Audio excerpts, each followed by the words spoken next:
Hello, everybody, and welcome to another 18 Minutes with 180 Markets. And well, friends, investing, it's all about the future. What do we think is going to happen? But here at 180 Markets, what we love are finding investments where we could take advantage of the previous history and assets of a company and apply them going forward. And that is what we have today with Ion Video, because Ion is a company that has spent a lot of money and, more importantly, a lot of time, effort into proprietary patents and IP. And we, as investors, are going to get the advantage of that going forward with its original founder, Finbar O'Hanlon. And Finbar is with us today to talk about the company, how it's changed, and also how we can take advantage of the past and go forward.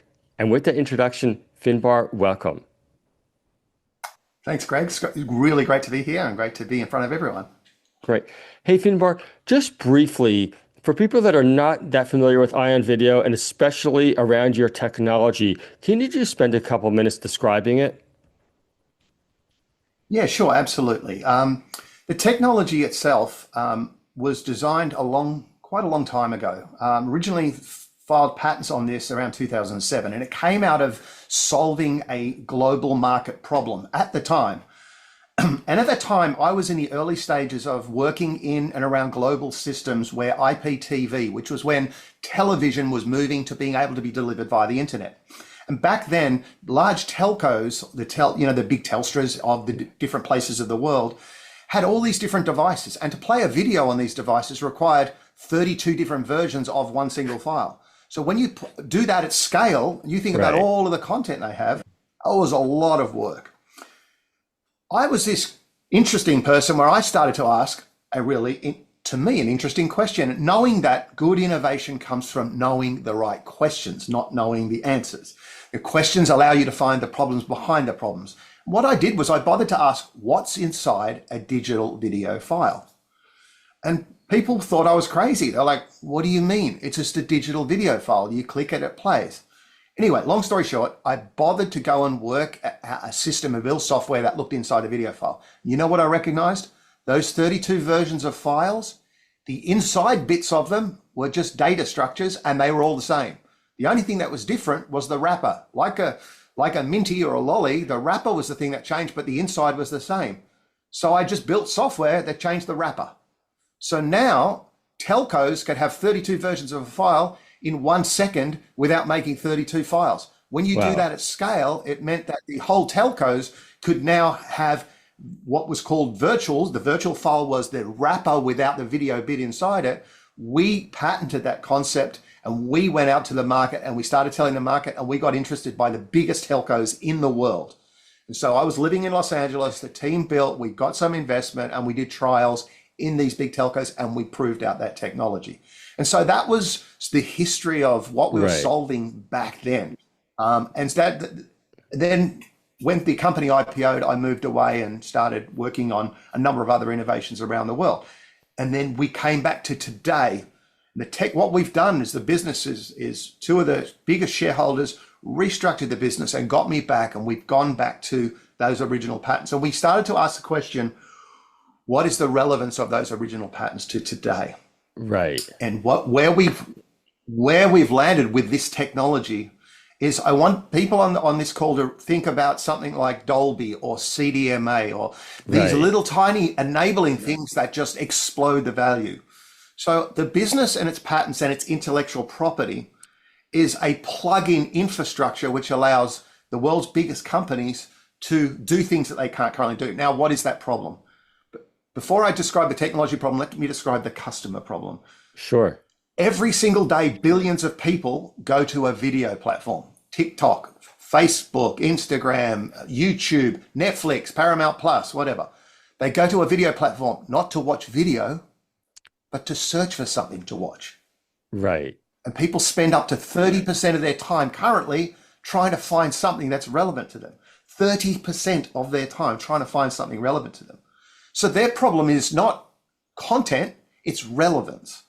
Right. And so the world and YouTube's, all the money that YouTube makes, their tens of billions of dollars from ad revenue, is built on trying to make content relevant to every single end user. What Linneus has done, the original patents, Because we don't look at video as a video file, we look at it as a wrapper and the data, a Right. data structure. We've built a language translator that allows the world's biggest AI models, the Geminis, the Anthropics, the OpenAIs, to be able to talk to video. Now that sounds like, well, can't that currently be done? Because you can go to Right. AI and prompt and get a book created and X, Y, and Yeah. Z. But the trillions of hours of content on YouTube owned by Google and Google Gemini, one of the biggest foundation models in the world, they don't talk to each other. Why? Because video, when you make a video file, it's like a book. It's rendered. It's locked. It's Right. opaque to intelligence. AI can't see inside the video file.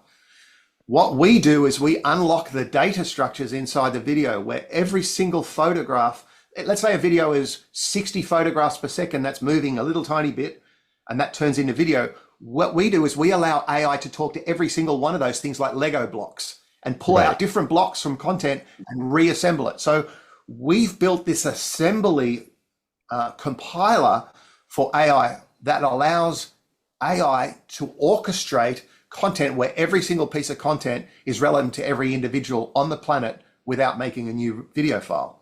And we Right. do that by doing one little tiny thing, putting a plug-in inside two of the biggest engines in the world. Right. So that little plug-in is what we've patented, what we've got freedom to operate on, what we've got clear reports on. And so we know that that is the really valuable bit. And so being that infrastructure play, technology, most people think technology is, oh, let's build a platform and sell it to people. Right. Our customers are the providers of providers. They're the I biggest understand. companies in the world. Yeah. So that's sort of, I don't know if I explained that well, No, you but did. in essence, yeah. Absolutely. And I suppose, if you rewind back the clock to what you said about 2007, that same problem and issue is even more relevant today in 2026 as we're filming here. Greg, it is in my view, it is the holy grail. It's really interesting. In some of the demos that I've shown to some people recently, Google had announced a couple of weeks ago their vision for 2026, which is called personal intelligence. Everyone on this call can go and check it out. Right. Type in Google personal intelligence, it will all come up what they've announced. Their concept is a world where content is shaped around every individual. Yet, Google can't go to YouTube, pull out bits of content and assemble it. So I've got my own version of a show. Knowing Right. that, the largest search criteria on YouTube is for how-to videos, how I to was fix just my gonna rake, say. how to build software. Yeah.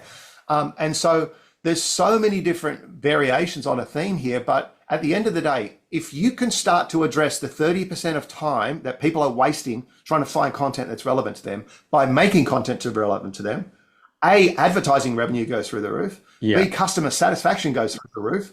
C, with virtualization, you don't have to ingest content. Google ingests 720,000 hours of content every single day. Think of the Right. Wow. storage cost on that alone. When you don't Yeah. have to ingest, you don't have to store that because it's all virtual. It means reduction in storage costs. For content owners, a content owner on YouTube will publish a piece of content, publish Right. once, and try and reach as many subscribers Of course. and followers on their channel. That's how they make money. With virtualization, a content owner can put one piece of content out there and can license parts of the content dynamically, allowing AI to pull bits out and charge for that. So Right. now their one piece of content is now a payment interface can orchestrate that. And so my work recently, I was AI innovation lead at MasterCard. I was helping a lot of our big clients introduce agentic commerce, AI agents acting on behalf of users. That will soon shift to content, where AI agents will be building your own content shows for you. Right. When that happens, people won't be going to platforms anymore. There's no need to search when your agent's building shows for you. And so we're entering this transitional period whereby AI needs to talk to video, to assemble, to compose, to produce content, but it needs a lightweight format to do that. And we have that intellectual property. Right. And just adding to that, so in other words, in simpleton terms, if someone goes and wants to search how to, what could happen in the next few years is that your video would be assembled to say how to, as you said, assemble a rake, so to speak, and it will be perfectly tailored towards you. Well, it could be. It could be. Hey, I want to go. I've booked tickets onto the Silk Road. I'm Yeah. going in July next year. I turn on my feed and a channel's popped up where it's created a show for me, my own show, about Right. the top things to do on the Silk Road. Then I say back to it, hey, I don't have that like that. I don't have an hour. Make that show for me in 7 minutes. I've got 7 minutes. Right. Just give me the right highlights around these areas, and bang, in a couple of seconds, it's made your show for you. Then you might say, look, my wife doesn't like this area. It's got too Right. much, smoky stuff. Build me a new piece of content, and it just builds it Right. for you. I This is the understand. world that we're moving into, where content shapes around the way that we want to interact, and the content is revolving around us rather than us having to go and try and find something that's relevant to us and search through the hours of content. You might want to pull together the top crashes at Bathurst. You might want to see the top players in the English Premier League, or Yeah. some weird cheese rolling competition. Right. That content can be assembled for you based on any types of criteria. Right. And obviously, YouTube already and all the social media networks know about that, because certainly whenever you go to search something, inevitably everything starts to come up relevant to that in your feed, and now it's only going to get better. Fin That's 1,000% right, Greg. And all okay. the revenues that are made are via these algorithms. These algorithms are trying to get you into these pre-rendered Lego blocks to get you Yes. to watch them. But yet, when people are saying that most of their, well, third of their time is wasted trying to find stuff, that's a problem statement. That's a problem worth solving. And that's a lot Finbar, of join money the there. You can club. I'm solve that. I'm guilty as charged. I have to interrupt you with that.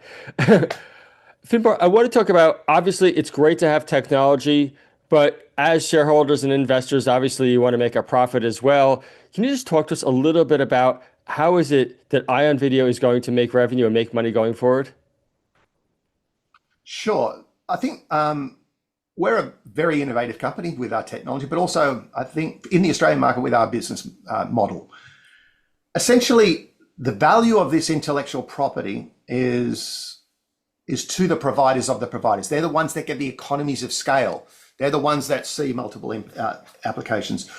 Our business, we see our business a bit like a biotech research firm who is working on, let's say, gene technology. Our goal isn't to come out to market and start selling this to end customers. The enablement value is too low for those customers. We want to go to the customers, the providers of the providers. They're Right. the ones that have the economics of scale. So our goal is to build, strengthen, fortify, and prove out and validate our intellectual property. Secondarily, to go wide with market education around the problems and the enablement and the value statements and use cases that the application of our technology has at scale. And Right. so by doing both of those, our goal is to build strong partnerships with our parties globally and get a seat at the table in the conversations with these big organizations around terms around licensing or models whereby those organizations can utilize our technology as a point where they can build innovations that give them the economics of scale. So we are in the space not dissimilar to a biotech player, where we're building the intellectual property and then educating the market about the value that intellectual property has to them as providers of providers, and then taking it from there in terms of what does that licensing look like. Now, unlike some traditional licensing businesses which have a flat licensing fee, Right. our licensing fee will be built on a commercial model of a percentage of the enablement that we provide. Right. So to the Okay. big providers of providers, if we can enter into commercial terms into whatever those commercial terms look like, those commercial terms will be based on the value of enablement that we'll be providing, and the success criteria of our technology being deployed in their labs will be based upon providing a measurement towards that enablement. And whatever that enablement is, we see that as part of as the construct for the different licensing agreements. And Right. I think that I can't tell you what that value is, but Sure. I think it's pretty clear and obvious that one or a number of those enablements at the top end of town in terms of what we're providing, knowing that they can't currently do that, and knowing that we have the patents to protect ourselves, even if they try and do that, is a worthwhile commercial return. Right. And also the patents, the IP, this is the value of Ion. Is that correct? Correct. Yeah. Yeah, So, the so technology will prove the validity of the patents in its application. So the technology is there to be, we know the providers of the providers, the biggest companies that we'll be going to, will take our intellectual property and rebuild it in their own environment because we've been there in the past with some of the right. major telcos that we've talked. But the technology that we're building is built to a scalable degree where it can be deployed and tested and proven that the application of our IP towards that use case is validated. Right. And speaking of testing and validation, Finbar, you've rejoined the company. We're filming right now in the beginning of 2026.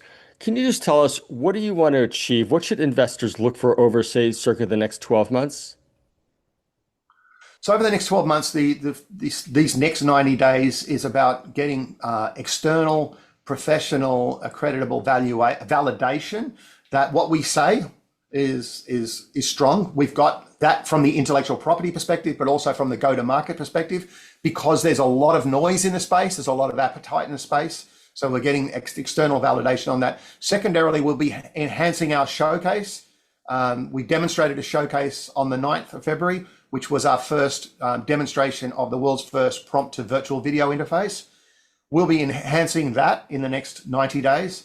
And then from there on in, we're greatly enhancing the value of our patents, and we'll be showcasing the new extensions that we've actually created in terms of the new value propositions that sit on top of virtual video, which then go to a whole new stratosphere in terms of value. So our next 12 months is about building more intellectual property, Right. validating that intellectual property via external professional sources, and then building our relationships and our partners to get us into those conversations where we can be starting to look at entering some sort of commercial terms with the biggest players in town.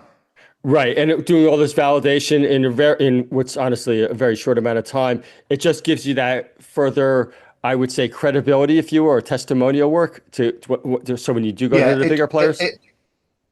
yeah, it does. Greg, we need to, it's one thing us saying it, but having some of the world's biggest firms stating in legal documentation that they validated this technology adds a whole strength to our argument and puts us in a much stronger position to negotiate once we start looking at the potential enablement. It also gives us a faster track once we start to talk about it. It gives us a lot more credibility in our arguments at being able to stand on the world stage with those big providers in the Right. room and have the courage and conviction to be able to say, hey, you don't have to believe us, you can believe them.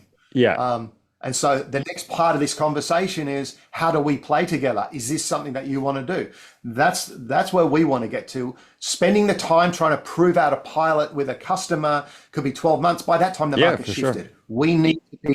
We're at a really hot point right now. No one's got this ability to do it. We have the patents. We think they're valuable. And this is our core focus, is to get these patents into the right place where we can maximize shareholder return in the shortest time frame possible.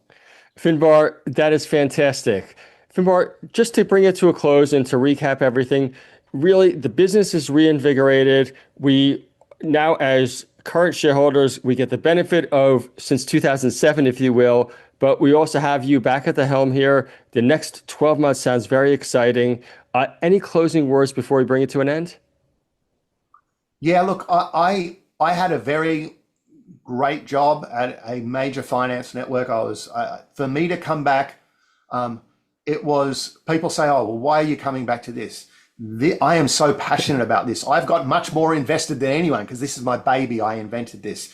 The people I'm working with are amazing. I've got such a great team.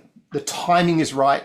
We've got all this history of knowledge behind us, and we've got the experience now to know who our customer is. So we're laser focused. I'm super grateful for people that believe in this vision. This is a big vision for an Australian company, and I want this to be the biggest turnaround in Australian tech history. That's partly my other passion here, and I'm going to do my darndest to make this happen. And I know the team around me is doing exactly the same. Well, Finbar, that sounds great. I hope you turn around a business just like Howard Schultz did at Starbucks, and be well. And we look forward to the next 12 months with you. Thanks, Greg. Appreciate it. Bye-bye.